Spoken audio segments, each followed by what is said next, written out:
Arturo Campillo. Él es Salcedo, profesor de Ciencias Bíblicas y Ciencias Religiosas y Humanidades. Adelante, por favor. Muchas gracias. Buenas tardes. Buenas tardes. Bueno, ya me hizo el favor Miguel de presentarme. Soy Arturo Campillo Salcedo, diplomado de Ciencias Bíblicas por parte de Maná y la FE Zaragoza. Y ahorita estamos estudiando, estoy estudiando la carrera de la licenciatura en Ciencias Religiosas por parte de La Salle. Lo cual es como un poquito jugar fútbol. ¿Qué hacemos cuando acaba el medio tiempo?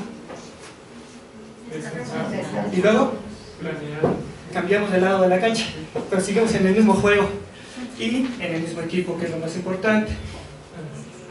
Esperando que Dios vuelva a repetir en mi caso el milagro del burro que habla. Vamos a empezar con esta plática sobre la importancia de los rollos del Mar Muerto para el estudio del Antiguo Testamento. Los rollos del Mar Muerto, el sospechoso de siempre. ¿Cuántas novelas, cuántas historias, cuántos rumores no han salido de que finalmente en una región perdida del desierto, que es el Mar Muerto, encontraron el manuscrito que va a tirar al cristianismo por sus raíces?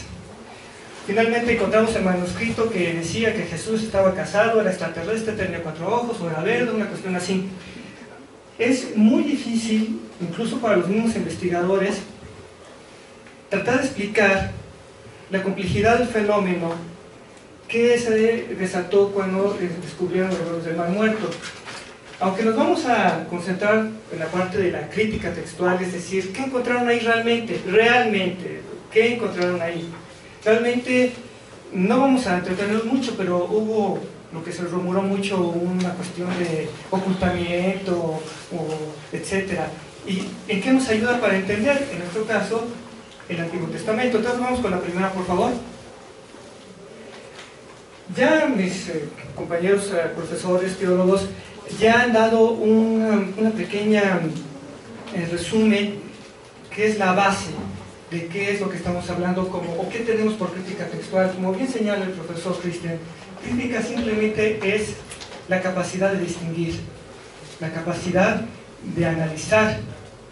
Muchas veces se trata de agarrar algo que no encontramos, desarmarlo con cuidado, con técnica. Había algo en la Segunda Guerra Mundial que se llamaba la retroingeniería. Si en ingeniería se trata de construir cosas, la retroingeniería se trata de desarmarlas para saber cómo funcionan. Y así, por ejemplo, los estadounidenses agarraban los aviones japoneses, agarraban los tanques alemanes, y en lugar de volarlos, cuando podían, evidentemente, los desarmaban, y muchos de esos secretos ahora los hacen la potencia mundial. Vamos a ver, vamos a hacer un pequeño repaso de qué estamos entendiendo como crítica textual. Palabras del doctor Luciano Jaramillo Cárdenas, que es, o fungió como secretario de traducciones de la SBI, crítica textual es la verificación del sentido y escritura originales de un texto, tal como debió salir de la mente y redacción textual de su autor. Buena idea. Vamos a ver qué nos dice la Wikipedia para no fallar nuestro obligado repaso por ahí. Se denomina ecdótica, crítica textual o crítica menor.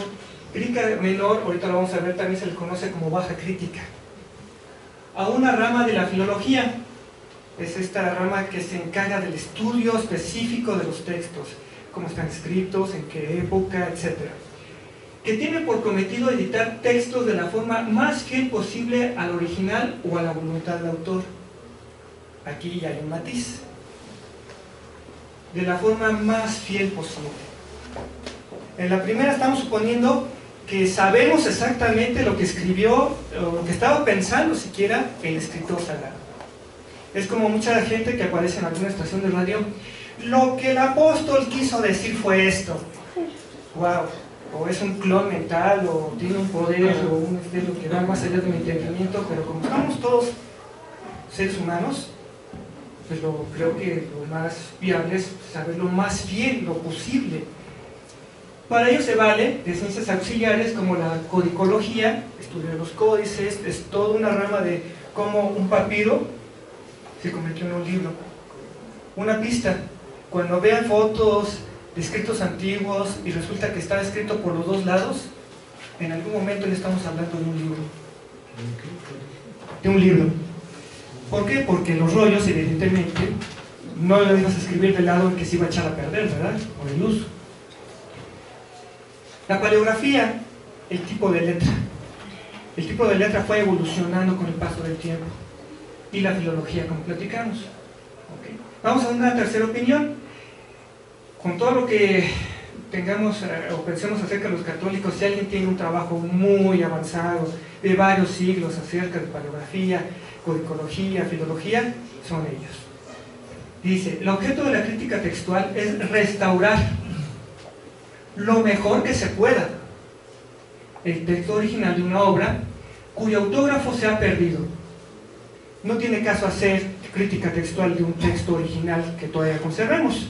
Aunque hay un trabajo muy interesante, ustedes conocen o han oído hablar de la obra del Señor de los Anillos. Cuando murió el autor, J.R. Tolkien, su hijo agarró cientos de papeles que el papá dejó botados, y a pesar de que la obra está concluida, editada y vendida, ha sacado 10 volúmenes el hijo del proceso de cómo fue creando el libro, cómo fue creando los personajes, qué capítulos se tuvieron que quedar afuera porque el libro, si por sí era grande, con los capítulos que quería el papá era enorme.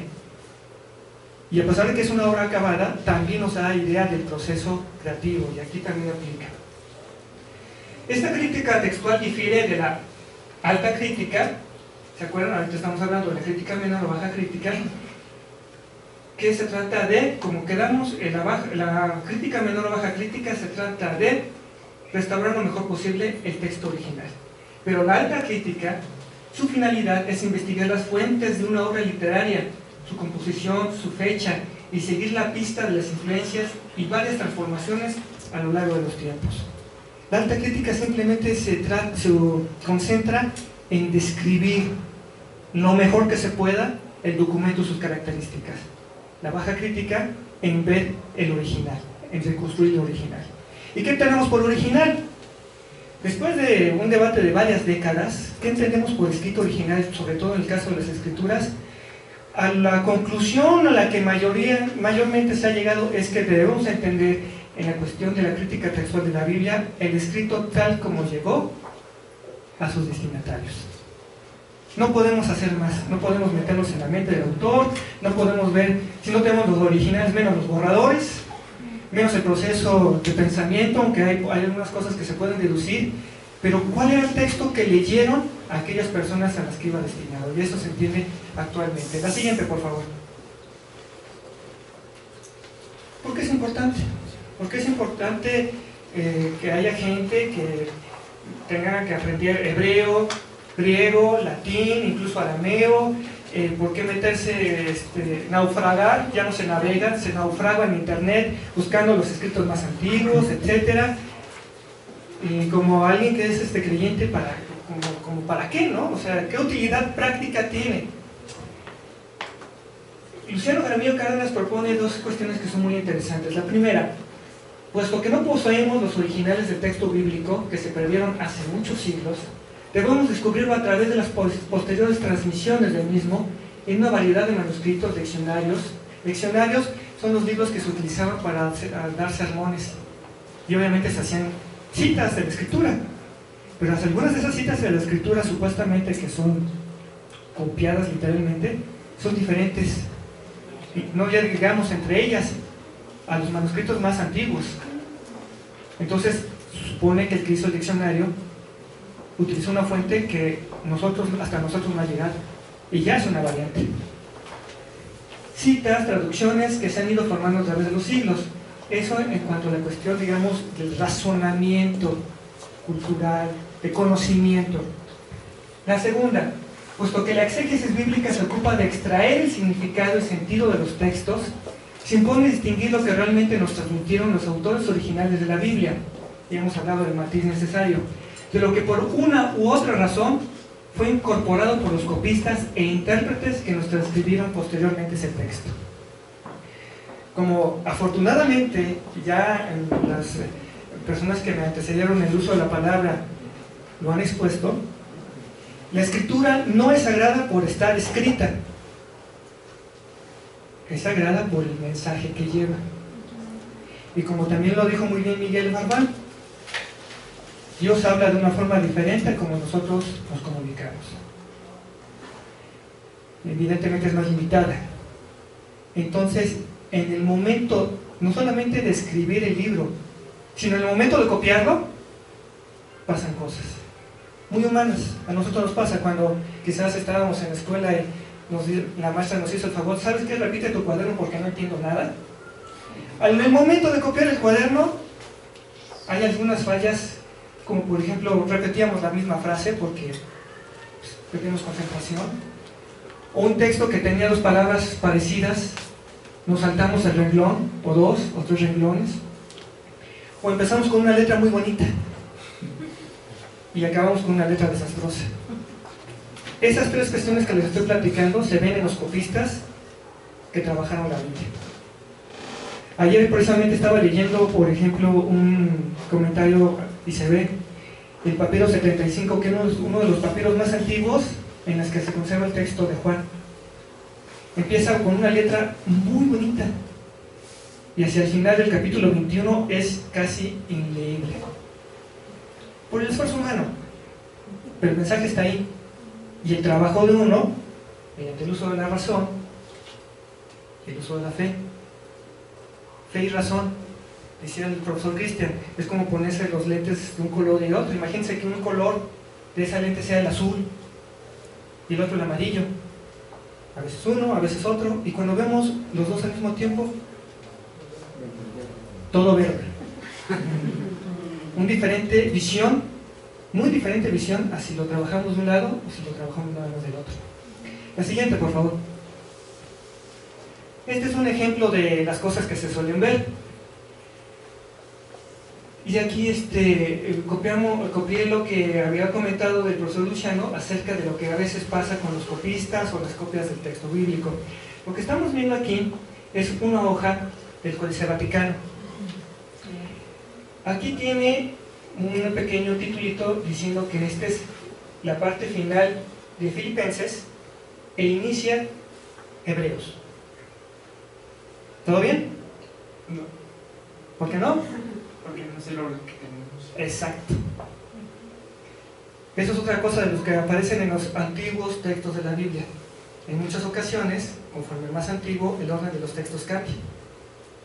En este texto en particular, por ejemplo, después los evangelios, primero está el de Mateo, luego Marcos, luego Juan. Lucas. En ese texto sí. Luego Lucas, ¿y saben qué sigue después de Lucas? Exacto. Los dos volúmenes del mismo autor. Y entonces, esa es una cosa interesante. No solamente es una cuestión de texto, también es una cuestión de orden. Y pronto vamos a ver que también es una cuestión de canon. Estaban muy bien las columnas, muy bonitas, pero hay una indicación, se ve como una manchita, pero hay una indicación que se nota que está hecha con un diferente tipo de letra, por lo tanto es un diferente tipo de autor. Se supone que es el corrector. Siguiendo la técnica, lo copias y alguien te lo tiene que revisar, y de preferencia que sea una persona diferente a quien lo escribió, ¿no? Porque uno pues, lleva con su orden o su ritmo y no lo ves. ¿Qué es lo que dice esta manchita que pusieron ahí en medio de los márgenes, no? La siguiente, por favor. En griego, esto es lo que puso. Tonto y bribón, ¿no puedes dejar la vieja lectura solamente y no alterarla? Y como eso, encontramos así en los manuscritos, sobre todo en los códices, pequeñas indicaciones o dibujitos de que quizás el copista necesitaba, no sé, disipar su mente y ponía dibujitos, o ponía indicaciones, o ponían, lo vamos a ver, sobre todo en los rollos del Mar Muerto, se nota que se saltaron un renglón y lo ponen abajo, o encima, o se acuerdan de sigue la huella, o sigue la flecha, también. Y eso, más que nada, indica que hubo un trabajo, puede ser un buen trabajo. Acuérdense que aquí no era copy-paste, ni voy a borrar con el tabulador, Aquí lo que se quedaba escrito, y más cuando era una obra de arte, eso es una cuestión que se nos olvida. Los libros eran obras de arte y no todos sabían leer. Se calcula que para la época del Imperio Romano los que sabían leer eran el 5% de la población. Y entonces, ¿cómo le hacían las comunidades religiosas? El pastor o preguntaba, siguiendo la costumbre de la sinagoga, ¿alguien puede leer la escritura a los demás hermanos? Se paraba uno y la recitaba. Por eso la importancia de repasar que gran parte, quizás la tercera parte o más de la escritura es canto, poema, algo así. Se recitaba más que leerse, y se recitaba en forma poética para que quedara más en la memoria. La siguiente, por favor. Ok, vamos a entrar en nuestro tema poco a poco. Antes de los rollos del Mar Muerto, ¿de dónde sacaban los textos bíblicos? ¿De dónde sacaban no solamente la traducción, sino acuérdense que durante mucho tiempo estuvo prohibido, con pena de muerte, tener una Biblia? Leerla era peor, si se podía. Pero ¿dónde sacaban? O sea, ¿cuáles eran las Biblias que se leían todavía hasta hace unas pocas décadas? Pues la principal era la Vulgata. Si ustedes recuerdan, la Vulgata fue la traducción que se hizo al latín a finales del siglo V, principios del VI, por Jerónimo. Pero ya para el siglo XVI, estamos hablando de la época 1590, bueno, ¿se acuerdan que una de las intenciones de Jerónimo era que ya había demasiadas versiones latinas? Entonces se trataba de hacer la oficial. Por eso se lo pidió el entonces pontífice de Roma, Dámaso. Que Dámaso llegó al papado así como que en una elección un poquito turbulenta, entonces se entiende que en un esfuerzo de legitimizarse también quisiera pues unificar los criterios. Por eso a las versiones latinas de la Biblia antes de la Vulgata se le conoce la Vetus Latina, la vieja latina, antes de Jerónimo. Había muchas versiones latinas, había que hacer una. Pero ya para los 1590 había demasiadas versiones en latín de la Vulgata, con muchas diferencias. Entonces llegaron los papas del siglo XVI, renacentistas, con interés de la ciencia, con interés de la investigación, y dijeron pues vamos a hacer una. La primera comisión tardó demasiado, la segunda comisión no se reunió, y entonces el Papa Sixto V reunió una tercera comisión. Quiero que me hagan un texto único, revisen todas las Vetus latinas de la Vulgata, todas las Vulgatas que hay, y quiero uno. Y bueno, tardó 1, 2, 3, 4 años, hasta que Sixto V, el pontífice de Roma, dijo, basta, deme 3 copistas y yo se las voy a dictar. La Biblia finalmente salió a principios de 1590. Por agosto de ese mismo año, Sixto V murió, dicen que del agotamiento, y los cardenales, cuando vieron la Biblia que sacó, la retiraron del mercado. Así está. Y entonces Clemente VIII volvió a llamar a una comisión y no saben qué, tárdense, pero hicieron buen trabajo. Por eso la única Vulgata que realmente se conoce hasta la hora, hasta esta época, es la Vulgata Sixtina Clementina. Ni siquiera hemos podido conservar la de Jerónimo. Y de aquí, en latín, pues salían todos nuestros textos hebreos bíblicos. Hay algunos que encontramos en la versión Septuaginta. Si ustedes se acuerdan, la Septuaginta fue la primera gran traducción que se hizo de la Biblia del hebreo al griego, por el siglo 300, 200 antes de nuestra era, en Alejandría. Y mucho de ese texto se conservó, es más antiguo y a veces paralelamente con la versión latina, y algún papiro ahí encontrado del griego perdido, esa es nuestra versión.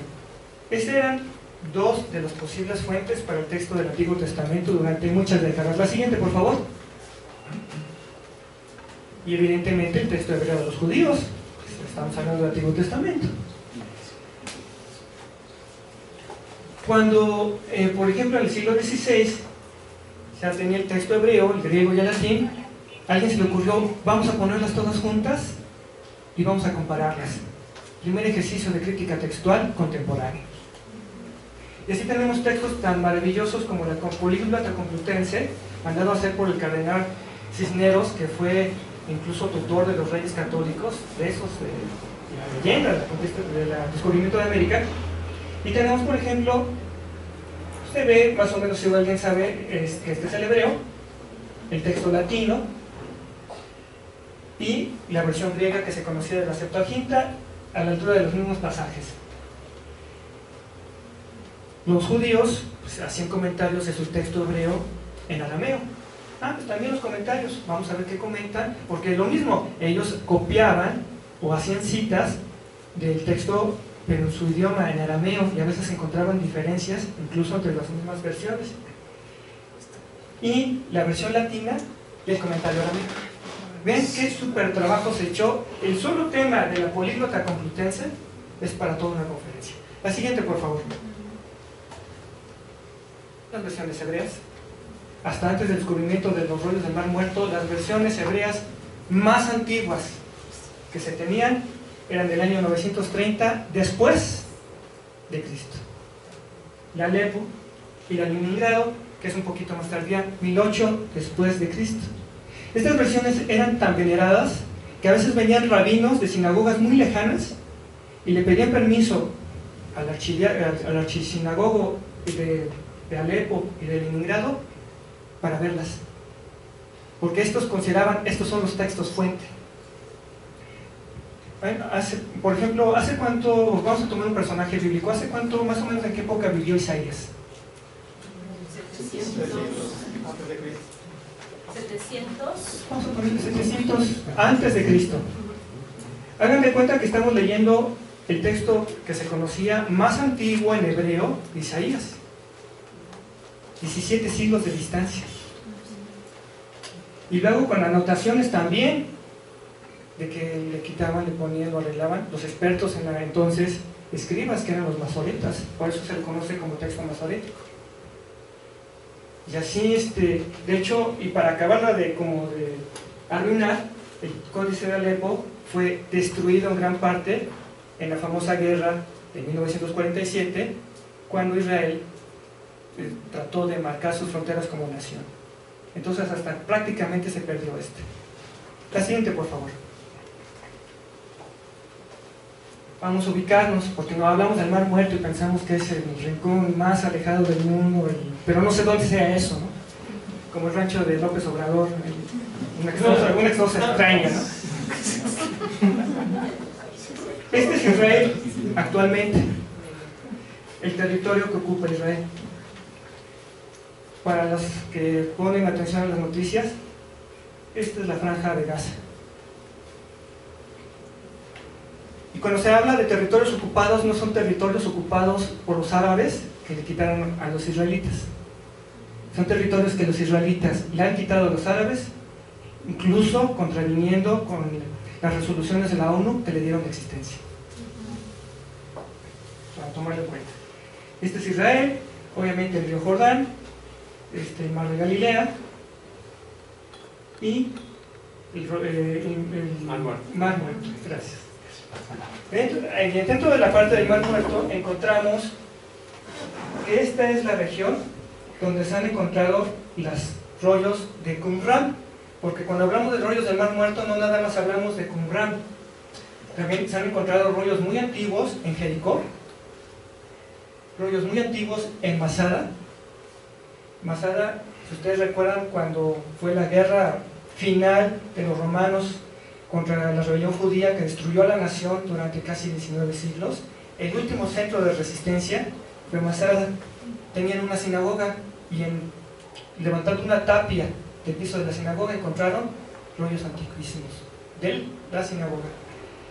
En Gedi es también una región de por aquí que también fue un centro de resistencia. Y en el año 135, a pesar de que los romanos habían barrido la nación de Israel entre el año 66 y 70, todavía se les ocurrió rebelarse una vez más, por el año 132-135. El líder de la rebelión era un cuate que se llamaba Bar Kokhba, que significaba, o cambió su nombre por Bar Kokhba, que significaba el hijo de la estrella. ¿Le suena? En Isaías se dice que el Mesías va a ser conocido como el hijo de la estrella. y Bar Korba dijo, yo soy aquel. Y ordenó una rebelión y la volvieron a aplastar, pero en su último centro de resistencia, que fueron las cuevas, se encontraron rollos y cartas personales. Y eso, la forma de la letra, a pesar de que no tenga nada bíblico y Bar Korba se la pasaba regañando a sus comandantes de ¿cómo es? La letra nos ubica que no pudo haber sido posterior al 135. Vamos a compararla con la de otros escritos que no podemos sacar su fechamiento y vamos a ver qué tan diferente o qué tan igual es y podemos fechar los documentos. En Qumran, por ejemplo, sabemos que esa zona estuvo ocupada hasta el año 70-68 después de Cristo. Por lo tanto, todos los manuscritos que encontraron en la cueva 11, en la cueva 1, cueva 4, no pueden ser posteriores al año 70 después de Cristo. Pero hay que ver qué tan anteriores son. Esta es la zona donde nos vamos a concentrar. La siguiente, por favor. Clásica foto de Qumran. Esta es la foto donde van a encontrar todos los libros de Qumran que hablan de Qumran. Esta foto está enfrente, atrás, entre las hojas. Esta es la clásica. Pero nunca te dicen de dónde la sacan, desde cuál es el lugar en que la toman. Y es importante. Es importante esta foto tan clásica de Qumran, de dónde la toman, es importante por lo que vamos a ver. La siguiente, por favor. Esta es una de las cuevas de Qumran. Se le conoce como la Uku. ¿Por qué? Porque fue la primera cueva que fue explorada científicamente, registrada. Pero hagan de cuenta que es una cueva parecida como la de la historia de el chavo que llevaba sus cabras, el pastor, que por algún motivo aparentemente se le escapó una cabra y empezó a tirar piedras a las cuevas para espantarle que saliera, y en ese momento escuchó que se rompió algo. Los árabes son muy de la creencia de los genios en las lámparas, nada más que aquí las lámparas no son de oro, sino que son de barro, y cuando las rompieron pensaban que le iba a salir un genio, y ellos piensan que los genios son diabólicos y nunca te hacen tres deseos, ¿no? A menos que sea como los del chiste. Entonces, más o menos como esta cueva se metió, y aquí este es un montaje de una exhibición, pero supuestamente fue esto lo que vio. Entró a la cueva y encontró largas tinajas. Entonces corrió con los dueños de su tribu, le dijo, ¿sabe qué? Me pasó esto y esto y esto, y a ver si me sale un genio, y el otro le dijo, ¿qué tal si es un tesoro? Ahí, como es una zona arqueológica antiquísima, quizás sea un tesoro, y nos hacemos ricos de pastores a ricos. Fueron, abrieron a una de las tapas de las tinajas, que son muy diferentes a las de vino, a las de grano, son hechas específicamente para rollos, y cuando empezó a salir un polvito dorado dijo, ya lo hicimos, somos ricos. Se dio cuenta de que el pedacito que iba volando eran pedacitos de papiro, que cuando le dio el aire se empezó a volar, y dijo, pues ya no lo hicimos. Yo ya me había visto, ¿no? Dijo, no importa, yo sé, somos beduinos y a veces encontramos cositas ahí antiguas, las vendemos. Ok, entonces procedieron a buscar, se lo ofrecieron a medio mundo, literalmente a medio mundo, al embajador de Estados Unidos, al dirigente de la iglesia griega allá. La siguiente, por favor. Y este es un breve resumen. Básicamente se maneja que el descubrimiento de los rollos de Mar Muerto fue en el 47, pero se calcula que todo este incidente empezó por diciembre del 46 y narra ligeramente lo que hemos platicado.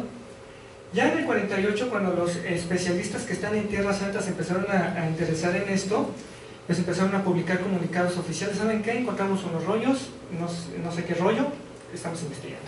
La siguiente, por favor. Y acabó en esto. En 1954, en un anuncio del Wall Street Journal, un fabuloso anuncio de que 4 rollos del Mar Muerto se venden. Gran oferta. Manuscritos bíblicos datando más o menos por el año 200 a.C., por la forma de la letra, ya los especialistas tenían una idea de qué época era. Están a la venta. Esto de Wall Street Journal, o sea, desde Nueva York. Esto puede ser el regalo ideal para una institución educacional o religiosa, o para un individuo o para un grupo. Comuníquese conmigo. Cuando empezó a hacerse negocio, también los beduinos, pues era tonto, dijeron, órale, ¿cuánto valerá un rollo completo? ¿Y cuánto valerá hecho pedazos? Ah, pues los partimos. Y agarraron los rollos del Mar Muerto, y como obviamente no sabían ni siquiera si estaba escrito en árabe, empezaron a romperlos. Y hasta esta época, cuando ustedes van al Museo Rockefeller en Jerusalén, que fue donde se hicieron las primeras investigaciones, ustedes ven un cajón lleno de cajas de cerillos, antiquísimas, de esas cajas grandes de cerillos, ¿no?, de madera. Y resulta que son pedacitos de rollos que llevaban los beduinos y que conforme los iban rompiendo los iban vendiendo para hacer más dinero. Van a ver cuál fue la conclusión o la consecuencia de todo esto. La siguiente, por favor. Este es el Instituto Rockefeller. En 1953 el Museo Arqueológico Palestino tomó la iniciativa. Después de que se lo ofrecía en medio mundo, ellos fueron los primeros especialistas en trabajar. Aquí estaba residiendo temporalmente un instituto católico de investigación bíblica arqueológica que se llamaba la École Biblique de Bélgica. Era dirigida por el padre Roland de Vaux. Era un hombre que había escrito ya muchísimo sobre historia arqueológica de Israel. Le dijeron, pues vas. Y él organizó un grupo de 7 o 8 personas, y todos eran cristianos y todos eran católicos, salvo uno. Uno era agnóstico, el profesor John Alego. Entonces, empezaron no solamente a comprar los rollos, sino que empezaron a ir al lugar, empezaron a excavar, empezaron a buscar por su propia iniciativa. La siguiente, por favor. Aquí vemos al padre de Vaux y algunos de sus colaboradores. En 1954 se encuentran en la zona de Palestina ya 2 grupos de trabajo, y uno de ellos, la Escuela Bíblica Al-Azor y el Museo Arqueológico Palestino. Hay una cuestión con el École Biblique, que es de dominicos. Cada cosa que encontraban lo tenían que reportar obviamente a su autoridad, pero lo reportaban a su autoridad antes que a cualquier otra persona, incluso a las autoridades civiles del país. ¿Y saben cuál era la autoridad superior de la École Biblique? Era un departamento del Vaticano que se llama la Congregación para la Doctrina de la Fe. Eso fue en 1962, antes se llamaba Santo Oficio de la Inquisición. Todo lo que reportaban, todo lo que encontraban, te lo tienen que reportar primero a ellos. Y obviamente el único miembro agnóstico del grupo, pues dijo, ¿de qué se trata? ¿No? Que íbamos a hacer un trabajo científico, etc. El padre Roland de Vaux salió con la famosa teoría de que pues, en Qumran debía de haber un lugar donde los copistas se sentaban, hacían penitencia y copiaban los textos. Y John Allegro dijo, eran qumranitas, no benedictinos.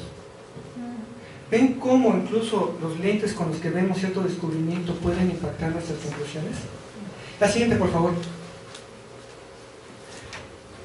Esta es la foto común de Qumran, la que vemos generalmente, y aquí están distribuidas las cuevas que estuvieron trabajando. Ellos trabajaron y descubrieron las cuevas 7, 8, 9 y 10. En algunas no encontraron nada, en algunos encontraron papiros, es decir, esa flor o esa planta como en forma de bambú que cortan y luego hacen hoja, o pergamino, que es la piel de algún animal. Ellos utilizaban desde pieles de cabras hasta pieles de burros, las curtían, quedaban secas y las utilizaban como papel. La siguiente, por favor. ¿Se acuerdan que les dije que generalmente las fotos de Qumran, la general, la clásica, la toman de un lugar pero nunca nos dicen de dónde? La toman de aquí. Y esto es una serie de construcciones que es conocida malamente, y ya lo están cambiando, como el monasterio de Qumran. Aquí está la foto, o sea, el lugar donde toman la foto generalmente de las cuevas, o en el precipicio, y aquí está el famoso monasterio. Entonces dijo Roland de Vaux, pues, ¿quién vivía ahí? Se puso a checar los textos antiguos y descubrió que Flavio Josefo, un historiador judío del siglo I, hablaba de una comunidad que se llamaba los esenios, que era una comunidad que se vestía toda de blanco, hacían votos de pobreza, eran pacíficos y quizás hasta vegetarianos. Si las cuevas de Qumran, donde están los rollos, están aquí, pues obviamente pues, están relacionadas, ¿no? Obviamente, ¿sí? No necesariamente. Obviamente De Vaux no pudo explicar por qué en el lugar donde decían que era la cocina comunitaria donde se hacía pan, encontraron cientos de puntas de flecha. Cómo encontraron vasijas del más caro vino en los rollos de Qumran, y cómo los rollos de Qumran son hipermesiánicos apocalípticos. Ellos hablaban que el fin del mundo iba a estar distinguido por una superguerra entre los hijos de la luz, obviamente ellos, y los hijos de la oscuridad. Aparte se habían alejado de la vida social, porque ellos decían que el templo de Jerusalén había quedado manchado por todos los reyes griegos y todos los reyes helénicos que habían hecho sacrificios ahí a Zeus y a Apolo. Entonces dijeron, ese lugar ya no es sagrado, mejor nos apartamos, y se radicalizaron un poco e hicieron su propio centro de ceremonias aquí. Entonces no coincide, y ustedes, es importante porque todavía hay literatura que dice, los autores de los rollos del Mar Muerto, sí, los esenios. Desde 1995 todos los especialistas de los rollos del Mar Muerto dicen o hablan o denominan a los autores de los rollos del Mar Muerto como qumramitas. No sé por qué no utilizan el nombre que los autores se daban a sí mismos. Básicamente se llamaban a sí mismos de dos maneras: los justos y los pobres. Bienaventurados. Eso es una de las líneas de investigación que abre hacia el Nuevo Testamento. Pero no nos desviemos. Siguiente, por favor. Esta es una foto un poquito más detallada del monasterio. Esta fue la conclusión de cómo les llegaban los pedacitos, ya sea fragmentarios, de que no aguantaban el paso del tiempo, o les llevaban los bebinos o se los hacían pedazos. Y todavía este trabajo que si se ve es muy manual en esta época, con la ventana abierta y con la mano desnuda, etc. Ya se hace. Quedamos que los pergaminos están hechos de piel de animal. Entonces están haciendo experimentos para ver si se pueden reconstruir pedazos con el ADN. Y hasta ahorita la primera conclusión a la que han llegado es que se usaron piel de cabra de Chipre. Entonces no estamos hablando de personas que vivían con votos de pobreza necesariamente, ¿no? La siguiente, por favor.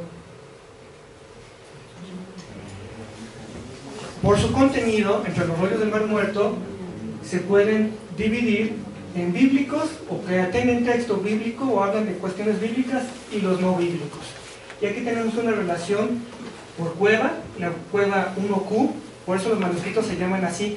Cuando empieza su nombre 1Q es que fue encontrado en la cueva 1 de Qumran, 5Q en la cueva 5 de Qumran, y así. En total, textos en pedacitos, completos, grandotes, chiquitos, etc., bíblicos nada más, son 321. Pasa una cosa curiosa con la cueva 9 y 10. En la cueva 9 se encontró un papiro que es tan chiquito que no sabemos de qué texto era. Y en la cueva 10, una ostraca, o sea, un pedacito de cerámica que utilizaron o reutilizaron para escribir, pero tampoco pudo ser identificada con algún texto. La siguiente, por favor. Esta es una de las cuestiones que con el desarrollo de la ciencia, imagínense la ciencia desarrollada con el principio de estudiar mejor la Biblia. Muchos de esos manuscritos en papiro o en pergamino están podridos y oscuros, con rayos ultravioleta, filtros especiales. Pasamos de esto, y esto es reciente, de un documento de un fragmento que se trabajó en marzo de 2010, con efectos especiales, sin modificar el texto, sin modificar la sustancia, sin modificar el contenido del material. Pasamos a esto. La siguiente, por favor. Ahora, vamos a hacer un pequeño repaso de esto. ¿Cuáles han sido los aportes, ya en nuestro tema, de los rollos del Mar Muerto a nuestro estudio, un conocimiento del Antiguo Testamento? Estoy citando aquí a Julio Trebolle, que escribió un texto muy interesante que se llama Biblia e Interpretación Bíblica en Qumran. Ese es el otro reto que vamos a ver. ¿Qué investigadores están trabajando y escriben en español?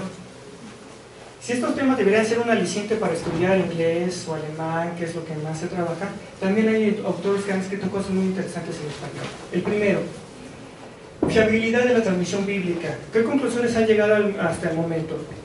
Los dos grandes manuscritos de Isaías, es decir, el primero conocido como, ¿se acuerdan? 1Q, Is, A, el primero que se encontró.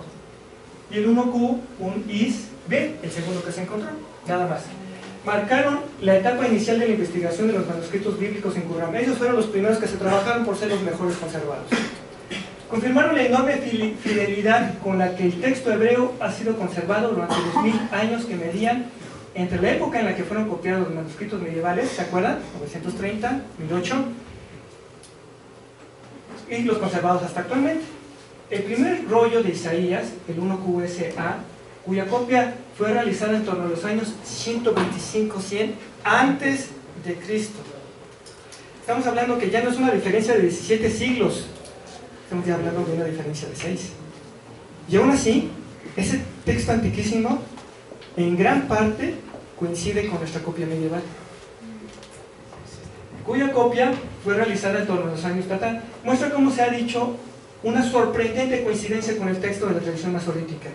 Entonces ustedes saben que una gran controversia acerca del canon, entre el canon de las Biblias católicas, cristianas católicas y los protestantes, es que los protestantes, teniendo como la Reina Valera como estandarte, se basó en un texto masorético, y del otro, pues en un texto griego de la Septuaginta, las católicas.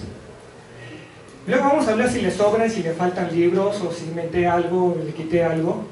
Pero esa era como la competencia, ¿no? Aquí tenemos textos antiguos. ¿Quién le va a dar quién se va a ganar el premio mayor de la fiabilidad, el más antiguo? Pues aquí ganó el masorético. El segundo rollo de Isaías data de los años 175 a.C. La siguiente, por favor.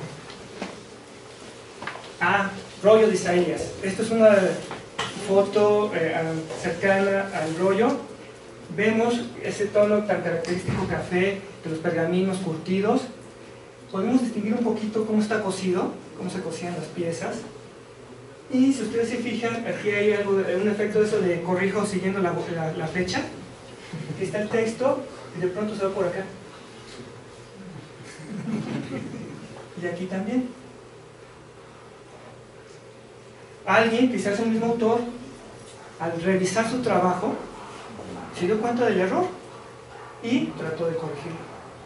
Eso, en lugar de hablarnos de una cualidad negativa, nos habla de que había un interés por hacer un buen trabajo. La siguiente, por favor.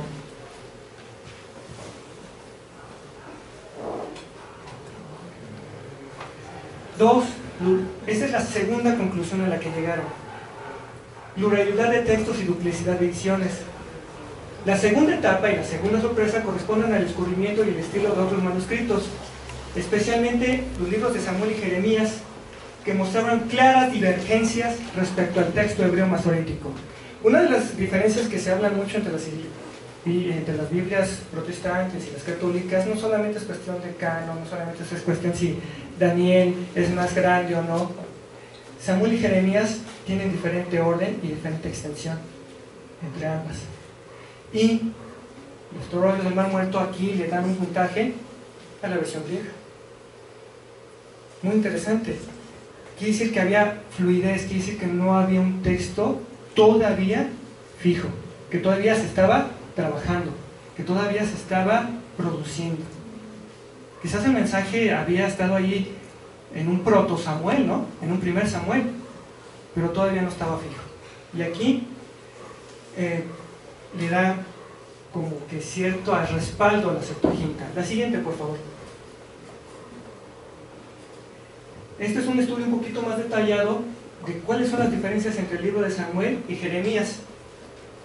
Y para no entretenerlo mucho, aquí hay algunas descripciones y dice: el texto similar a la Septuaginta. Por ejemplo, ¿alguien tiene una Biblia rápidamente? Porque me queda como menos de un minuto. Vamos a ver el primero de Samuel 1:23.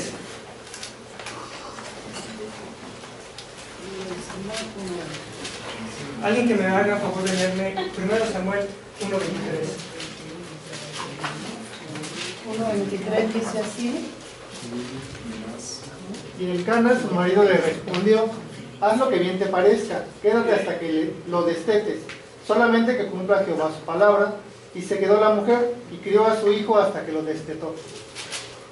Finalmente en los textos dice, solo que el Señor establezca lo que ha procedido de su boca.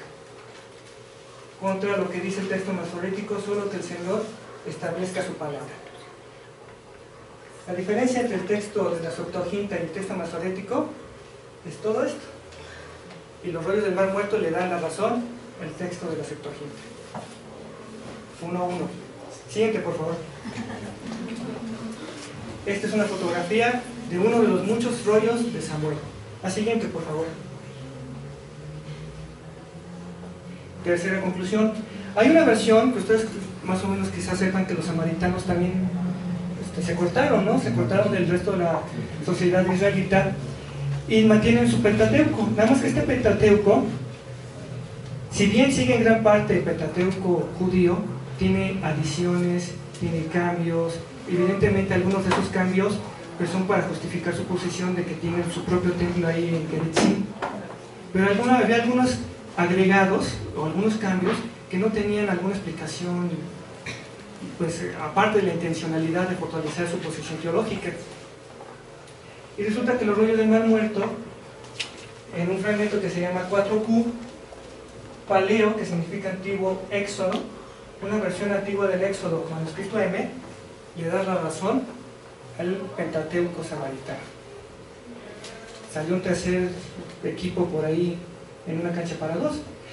La mayoría de los investigadores decían, el Pentateuco samaritano es una invención de principio a fin y simplemente se lo inventaron y le agregaron, pero hay textos, no completamente, pero hay textos de los rollos del Mar Muerto, de una comunidad que supuestamente era ultra conservadora judía, que le dan la razón al Pentateuco samaritano. La siguiente, por favor. Cuando ves las diferencias y las similitudes, empiezas a crear cosas como esta, ¿no? De donde supuestamente podemos pensar que vino esta. No nos entretengamos en mucho. La H es una versión que se postula como la primera protoversión más antigua de la Biblia. Y se empieza a separar la versión palestina, judía, la versión egipcia, que dio pie a la Septuaginta, y la versión rabínica o samaritana. Y de ahí, eso es lo que hacen los filólogos cuando no tienen nada que hacer. Tratan de establecer familias textuales a partir de las diferencias y semejanzas entre los textos. La siguiente, por favor. Textos fronterizos entre lo bíblico y lo no bíblico. Se han encontrado textos que citan pasajes de la Biblia cambiados de lugares o combinados con otros libros. Y ahorita lo vamos a ver. Me voy a tener que ir más rápido. La siguiente, por favor. Este es un ejemplo de un rollo que no es necesariamente de texto bíblico, pero que se nota que fue muy apreciado por la cantidad de copias. Es como una liturgia, pero cita Deuteronomio, cita Éxodo, cita Levítico en diferentes órdenes, como si fuera un sermón. Algo que es que se ponga por escrito es poco común dentro de la comunidad judía. La siguiente, por favor. Un ejemplo, 3 ejemplos de crítica textual de todo lo que hemos estado hablando.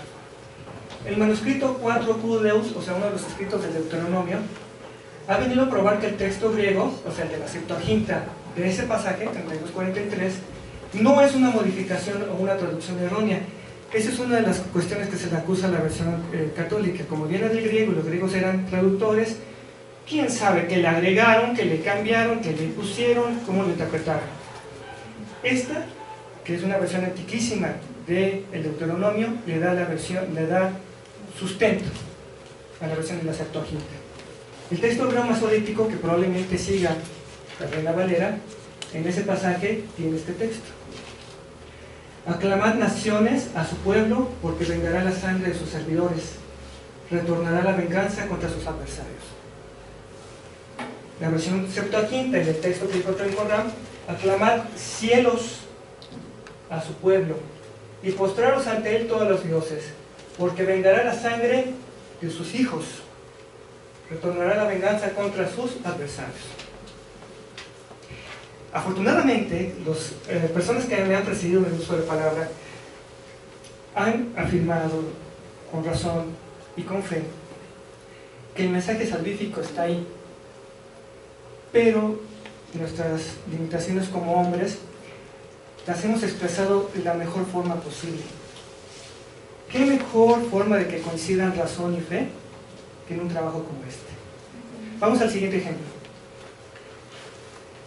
El manuscrito de Deuteronomio del Pentateuco Samaritano. Este es un ejemplo de cómo el Pentateuco Samaritano era mal visto, porque después de Deuteronomio 5.15 metía una frase de Éxodo 20.12, y cuando después de que lo metía volvía a 5.16. Pero si se fijan, esa introducción no solamente no contradice el texto ni del 15 ni del versículo 16, exacto, le da más fuerza. Es como lo que a veces hacen los abogados, que juntan las leyes y arman un argumento, no importando de qué ley. Por eso tienen los códigos son un conjunto de leyes, pero sobre todo generalmente son sobre un mismo tema. Código penal, código administrativo. Entonces aquí le dieron más fuerza al texto hebreo tomando una frase de Éxodo 20.2, los samaritanos y también los de Qumran. La siguiente, por favor. Tercer ejemplo. Uno de los libros que más cambios presentan con respecto al texto masorético, aparte de Samuel y Jeremías, es el de Jueces. Jueces, en la versión 4Q Jueces A, hay una parte que va del capítulo 6, versículo 7 al versículo 11, que ni siquiera aparece. Cuando uno lo lee, se nota que corta la acción o corta la idea, y por lo tanto durante más o menos varios años, quizás siglos, se pensaba que podía haber sido una visión. Un comentario, pasaba algo muy curioso. Ustedes vieron que en el texto que vimos del Auja Vaticano, los copistas ponían notas al margen. Si era una margen de un pensamiento, de una reflexión, y le llegaba al siguiente copista, se quedaba pensando, bueno, le faltó la frase y luego la agregó. ¿Es un pensamiento? ¿O es una anotación? No, pues vámonos por la segura. Lo incorporo. Y por ejemplo, se piensa que eso pasó con el pasaje que comentó el profesor Cristian, del ángel que según esto bajaba y con su pie, que probablemente era una historia que escuchó alguno de los copistas, porque en los manuscritos más antiguos no aparece. Y cuando siguió el siguiente copista, dijo, bueno, este se lo olvidó, fue una reflexión, fue algo que escuchó, vamos a la segura. Y no metió el cuerpo del texto. Por eso ayuda a hacer este tipo de cosas. Vámonos a la última, por favor.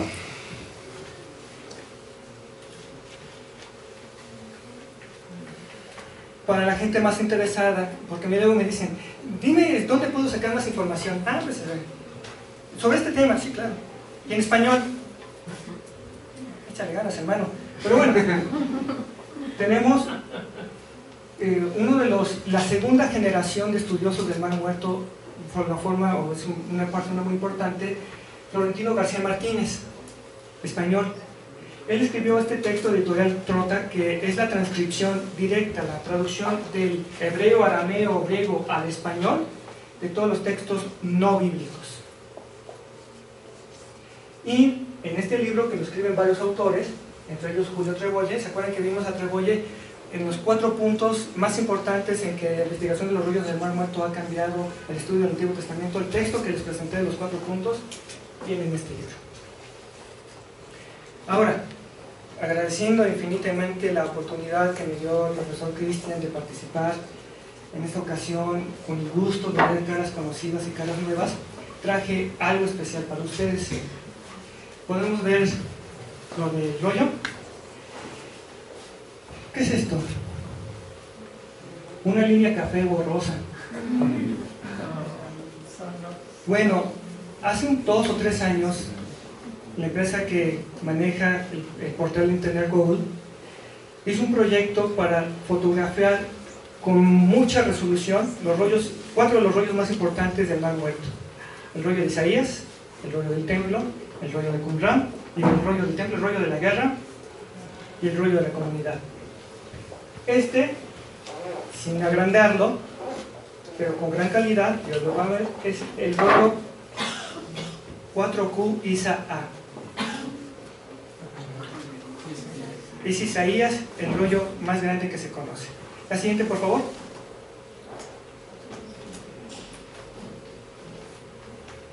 Ya aumentamos la imagen. Lo que pasa es que era como de 3000 píxeles y era un problema pasarla. Esta es la primera hoja. En la cuestión del hebreo o cualquier otro idioma, generalmente uno puede empezar a estudiarlo sin ningún problema por los nombres. Los nombres tienen generalmente se conserva mucho la forma en que se pronuncian y la forma en que se dicen. ¿Alguien se acuerda cómo empieza el libro de Isaías?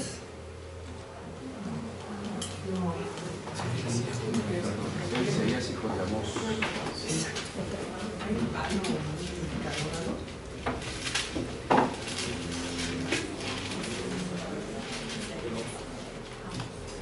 Visión de Isaías, hijo de Amós. Muy bien. Vamos a saltarnos tantito la primera palabra. Vamos con la segunda. Los que han tenido oportunidad de estudiar algo de hebreo reconocen de la segunda. La siguiente, por favor. Vamos a verla más de cerca, pues está pixelada. Muy bien, extraordinario. Ok, ahí va. Vean todo lo que la información que contiene eso es. Toda la información que contiene la ramita café. En la esquina, por favor, sí, gracias. Muchas gracias, Beto. Vamos a saltarnos tantito la primera palabra. Quizás cuesta un poco de trabajo reconocer la primera letra, pero la segunda, Shini. La segunda, va. La va puede tomar valor de O o de Bien. A veces la va, aquí igual, vean la letrita que le pusieron aquí. Aquí estas letritas de acá es Ishaya.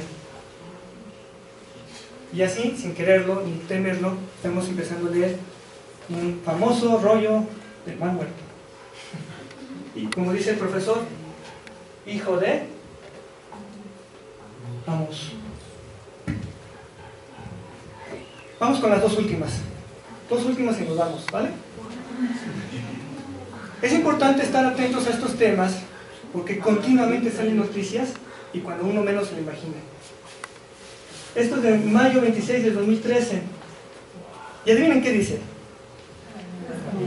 A la venta, Rollos del Mar Muerto a la venta. Así un déjà vu horrible, ¿no? ¿Cómo es posible? ¿De dónde salieron estos rollos del Mar Muerto? Sabemos a partir de 2013 que la familia de beduinos que empezó a primero darse cuenta y luego a expoliar las cuevas de los rollos del Mar Muerto se quedó con algunos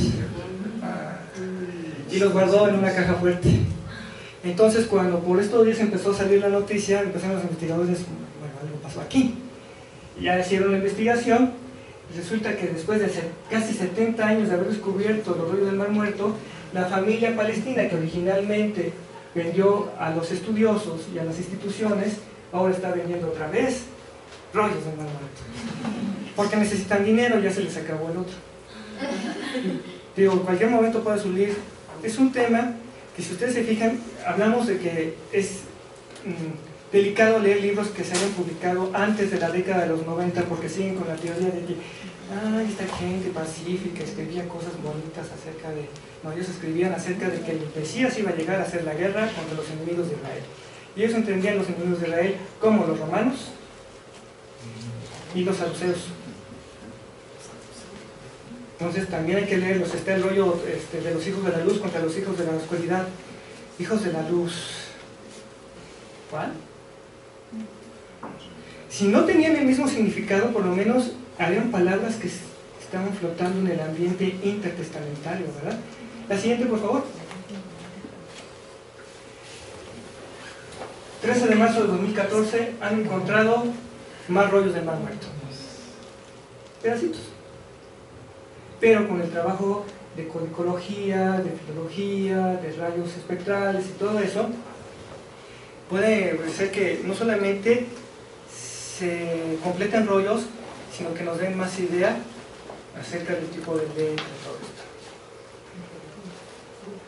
Finalizo diciendo que precisamente podríamos resumir que la importancia de la crítica textual no solamente en los rollos del Mar Muerto, sino para el estudio del Antiguo al Nuevo Testamento, pues si ustedes quieren, de El Quijote de la Mancha, las obras de Shakespeare, etc., es básicamente saber qué dijo el que escribió, cómo lo dijo, qué quiso decir y cómo quiso que lo entendieran. Imagínense eso en el trabajo intelectual, cómo pega en el trabajo exegético. Muchas gracias.